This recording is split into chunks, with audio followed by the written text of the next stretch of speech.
అవినీతి మరకలేని ప్రధాని మోదీతో రేవంత్కు పోలికేంటని కేంద్ర మంత్రి కిషన్ రెడ్డి కౌంటర్ ఇచ్చారు. కాంగ్రెస్ ప్రభుత్వంపై మరోసారి ఘాటు విమర్శలు గుప్పించారు. దేశంలో 3 చోట్ల అధికారులున్న కాంగ్రెస్కు ఈసారి ఎన్నికల్లో గాడిద గుడ్డే మిగులుతుందంటూ సెటైర్స్ వేశారు. దేశంలో కాంగ్రెస్ కుదేలవుతుందంటూ విమర్శించారు. ఎమ్మెల్సీ ఎన్నికల ప్రచారంలో భాగంగా ఆదిలాబాద్లో పర్యటించారు. తెలంగాణలో ఎప్పుడు ఎన్నికలు జరిగినా, ఎందుకంటే ఈరోజు కాంగ్రెస్ పార్టీ 3 రాష్ట్రాల్లో అధికారంలో ఉంది. హిమాచల్ ప్రదేశ్ కానీ, కర్ణాటకలో కానీ, తెలంగాణలో కానీ ఈ 3 రాష్ట్రాలు ఎప్పుడు జరిగినా కూడా కాంగ్రెస్ పార్టీ ఘోరాతి ఘోరంగా పెద్ద గాడిదగుడ్డు వస్తుంది. అలా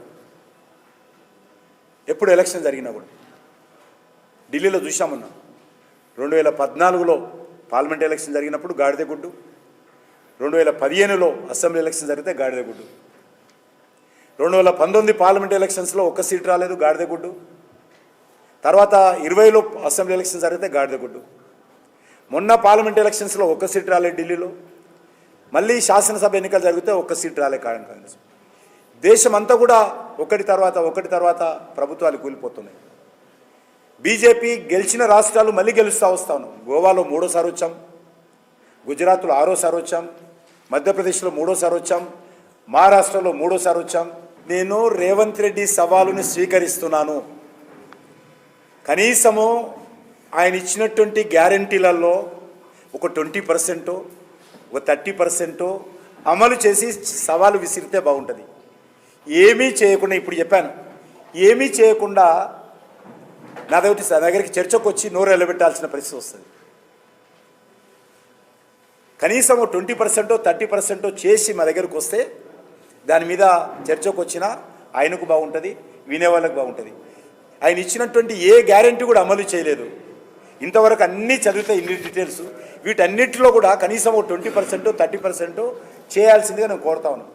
ఈరోజు హైదరాబాద్లో రియల్ ఎస్టేట్ పరిస్థితి, మీరు ఎవరైనా మీ బంధువులు ఉంటే ఎవరైనా ఫోన్ చేసి అడగండి. వ్యాపారులు మొత్తం కుదేలైపోయింది. కాబట్టి ఇప్పుడు ఏమి నువ్వు ఏ ముఖం పెట్టుకొని చర్చకు వస్తావో అడగాల్సిన అవసరం ఉంది. నరేంద్ర మోడీ గారి నాయకత్వంలో గత 10 సంవత్సరాలలో ₹1 అవినీతి జరగాల, ₹1 అవినీతి జరగాల.